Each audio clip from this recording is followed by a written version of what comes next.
Hello नमस्कार, मी श्वेता. माझ्या या एका नवीन व्हिडिओमध्ये तुम्हा सगळ्यांचं मनापासून स्वागत करते. तर सगळ्यात अगोदर सगळ्यांना मी गुड मॉर्निंगच म्हणेल, कारण की सकाळचा 5:30चा टायमिंग आहे आणि उठल्या उठल्या मी मशीन लावणार आहे. आता माझे सगळे ब्लँकेट्स म्हणा की चादर म्हणा सोलापुरी सगळं धुवून झालेलं आहे. आता पावसाळा येतो आहे. आधी पावसाळा यायच्या अगोदर आपलं हे सगळं धुवून झालेलं बरं असतं, म्हणून हे माझं एक राहिलेलं आखरी ब्लँकेट होतं. तर चला म्हटलं हे पण आज आपण मशीनमध्ये लावून देऊया आणि जे काही बाकीचे कपडे आहेत ते मी सगळे मग हातानेच धुणार आहे. आणि 6:30ला मग नळ येतो. मग नळ यायच्या अगोदर कसं आहे ना, आपण जर मशीन वगैरे लावली 1 तास 5:30 ते 6:30 एवढ्या वेळात माझी ही मशीन होऊन जाणार. आणि मग नंतर नळ आल्यानंतर परत माझ्या ज्या काही वरच्या टंक्या आहेत त्या परत फुल होणार. याच उद्देशाने मी सकाळी उठल्या मग मशीन लावते. तर उठलेली आहेत, मुलं झोपलेले आहेत. झोपल्यानंतर मग मी वरती टेरिसवर आली. तर मी म्हटलं अजून वेळ आहे, यांना आजपासून प्रॉपरली सकाळी स्कूल जायचं आहे. माझे मिस्टर टीचर आहे, मी भरपूरचा माझ्या व्हिडिओमध्ये शेअर केलेला आहे.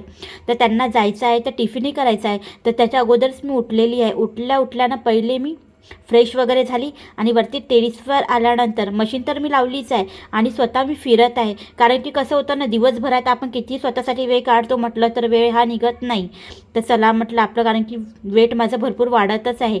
जास्त नाही वाढत आहे, पण थोडं वाढते आणि पण आपल्याला कंट्रोल करणं ते आपल्याच हातात आहे.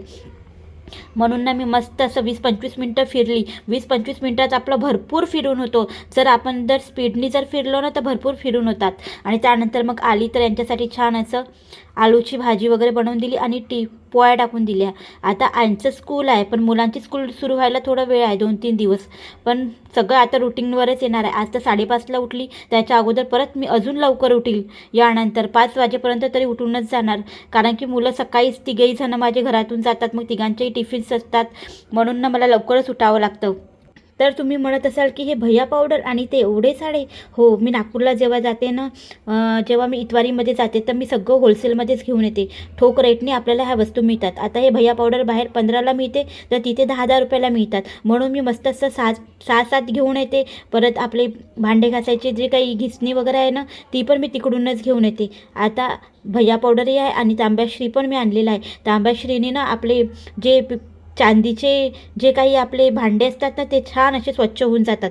आणि आता सगळं व्यवस्थित ठेवल्यानंतर मग घरकाम आवरून घेतलेलं आहे. स्वयंपाक, टिफिन, यांचा टिफिन तर मी सकाळी शेअर केला. परत झाडून पुसून सगळं घर नीट आणि क्लीन केलेलं आहे. त्यानंतर मग आंघोळ करून आल्या म्हटलं पहिले स्वतःला आवरावं, कारण की जर आपण केस या टायमिंगवर नाही केले तर मग ते तसेच राहतात.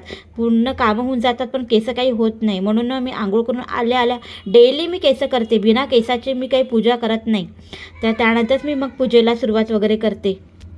तर आंघोळ करून आली तर बघते तर मुलीचे माझे जे काही पॉनिटर आहेत ते सगळे इकडे तिकडे माझे जवळच पडले होते ड्रेसिंगजवळ. मग ते सगळे पॉनिटर मी व्यवस्थित ठेवले. आणि त्यानंतर मग आता इथे तयारी पण करत आहे, तरी मला एक वस्तू दिसतच आहे.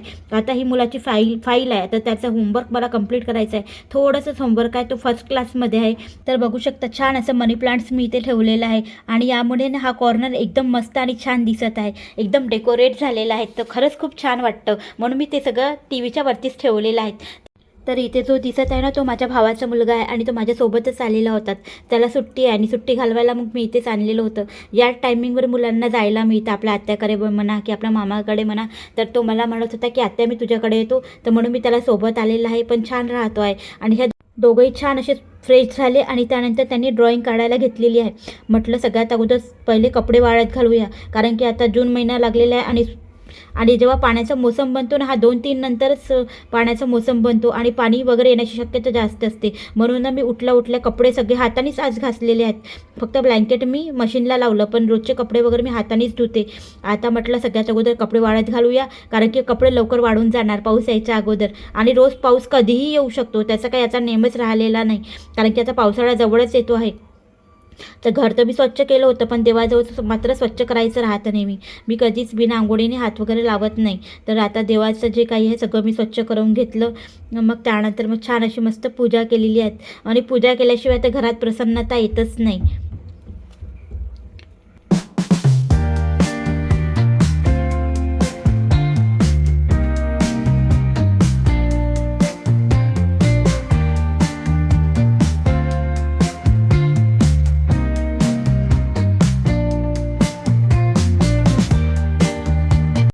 तर ना आता ही तयारी आहे आईस्क्रीमची. चला म्हटलं मुलांना आपण घरची आईस्क्रीम खाऊ घालवावी म्हणून ना इथे मी दूध घेतलेलं आहे आणि कस्टर्ड पावडर आपल्याला फक्त 2च चम्मच घ्यायचं आहे.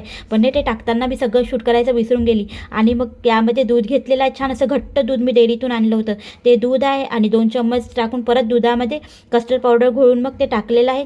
त्यानंतर मग साखर घालायची आहे आपल्याला चवीनुसार. मग साखर वगैरे घातल्यानंतर यामध्ये मी एसेन्स घालणार आहे. तर हे जे काही मी आईस्क्रीम करणार आहे ना, ती आईस्क्रीम मी बटरस्कॉच फ्लेवरमध्ये करणार आहे. तर यामध्ये एसेन्स पण घालून घेणार आहे आणि जे क्रश असतं ना पायनॅपलचं, ते क्रशसुद्धा मी याच टाईमवर इथे घालून घेणार आहे. आता एसेन्स 5-6 बूंद वगैरे घातलं असेल, एसेन्स पण स्ट्रॉंगच असतात. आणि त्यानंतर हे क्रश जे तुम्हाला म्हटलं होतं, हे क्रश पण मी याच टायमिंगवर घालून घेणार आहे. आणि जर तुम्हाला वाटत असेल तर तुम्ही क्रंच आपण घरी जे तयार करतो साखरेपासून बनतं ते क्रंच पण तुम्ही तयार करू शकता, बदाम वगैरे घालून किंवा शेंगदाणे वगैरे मुंगफली जे असतात ना ते घालून तुम्ही करू शकता. त्यानंतर ना 2 तास मस्त असं मी थंड केलेलं आहे हे मिश्रण आणि बघू शकता किती घट्ट आलेलं आहे. आणि त्यानंतर मग मी फ्रीजमध्ये ठेवून दिलं आणि थोडीशी क्रीमनं वाचली होती, कारण मला 1 किलोचा ऑर्डर होता केकचा, त्यामुळे थोडीशी क्रीम पण वाचलेली होती आणि थोडीशी क्रीम परत काढते म्हटलं. आता ह्या सगळ्या गोष्टी माझ्याकडे घरीच राहतात, आता मी केकचे ऑर्डर्स वगैरे घेते म्हणून. आणि सनविपची जी क्रीम आहे ना ती क्रीम मी बीट केलेली आहे. त्यानंतर हे जे काही मी मिश्रण तयार केलेलं आहे कस्टर्ड पावडरचं ते यामध्ये घालायचं आहे आणि घातल्यानंतर परत बीटरच्या साहाय्याने आपल्याला फिरवायचं आहे. त्यानंतर हे एकजीव झाल्यानंतर मी छान असा स्वच्छ डब्बा घेतलेला आहे, छोटा डब्बा, आणि त्या डब्यामध्ये हे मिश्रण पूर्ण ओतून घेतलेलं आहे. त्यानंतर 2-3 वेळा टॅप केल्यानंतर मग आपल्याला हे फ्रीजमध्ये ठेवायचं आहे. त्यानंतर आपल्याला हात बिलकुल लावायचा नाही. आता मी हे संध्याकाळी 7-8 वाजताच केलेलं होतं, स्वयंपाकाचा टायमिंग होता त्या टायमिंगवर.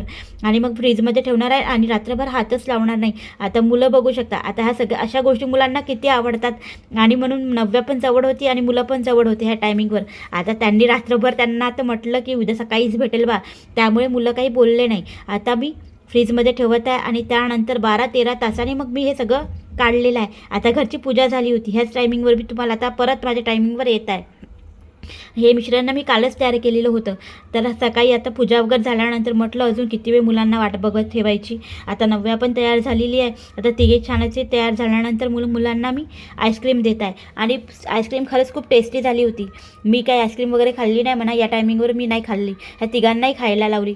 आता उपवास असल्यामुळे मी आज नाही खात, नंतर मग संध्याकाळी वगैरे जेवण वगैरे करताना मग खाईल किंवा जेवण झाल्यावर खाईन. तर चला मग मुलांना देऊया. आणि आईस्क्रीम हा पदार्थ प्रत्येकच मुलांचा आवडीचा आहे. आता जर कोणत्याही छोट्या मुलांना आपण म्हटलं की आईस्क्रीम खा तर ते कधीच आईस्क्रीम खायला नाही म्हणत नाही.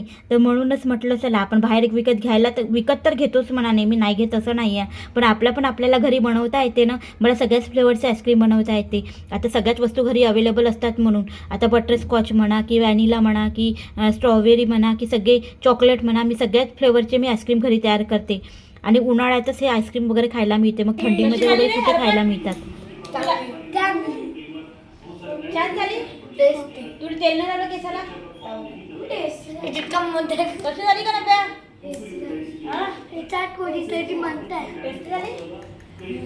त्यानंतर ना मसाल्याचा स्वच्छ असा डब्बा मी घासून घेतला आणि त्यामध्ये सगळं आता व्यवस्थित भरून घेईन. एकदा असं आपण भरलं की आपल्याला हप्ताभर पाहायचं टेन्शन नसतं. तर यामध्ये मी तिखट घालून घेते आणि तिखट मी 2-3 वाट्या काढते, कारण की तिखट आपल्याला रोजच लागतं आणि जास्ती लागतं भरपूर. हळद वगैरे कमी लागते. तर चला मग 2 वाटी तिखट, एका ह्याच्यात हळद, काळा मसाला, धणे पावडर, एका ह्याच्यात राई, मोहरी आणि एका साईडला जिरं, आणि त्यानंतर वाटलं तर आपलं हिंगाची डब्बी वगैरे मी यामध्ये ठेवते. तर चला मग पूर्ण मसाल्याचा डब्बा असा मी भरून घेणार आहे. आणि मसाल्याचा डब्बा वगैरे कसा आहे ना स्वच्छच असायला हवा.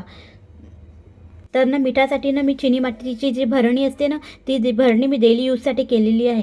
त्यामुळे मग सगळं जवळच राहतं, तिखट मिठाचा डब्बा आणि मीठ.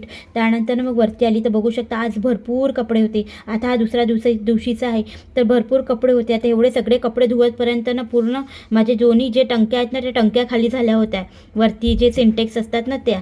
त्यानंतर मग हे सगळं खाली झाल्यामुळे ना मग हे हर वर्षी मला साफ करून देतात. हर जून महिन्यामध्ये किंवा 6 महिन्यातून आम्ही एकदा पूर्ण दोन्ही सिंटेक्स साफ करतो. तर हेच खाली उतरतात आणि यांनी स्वच्छ करून दिलेले आहेत. आता चला मग मी इथेच व्हिडिओ साइन करते, भेटते तुम्हाला नंतर. बाय.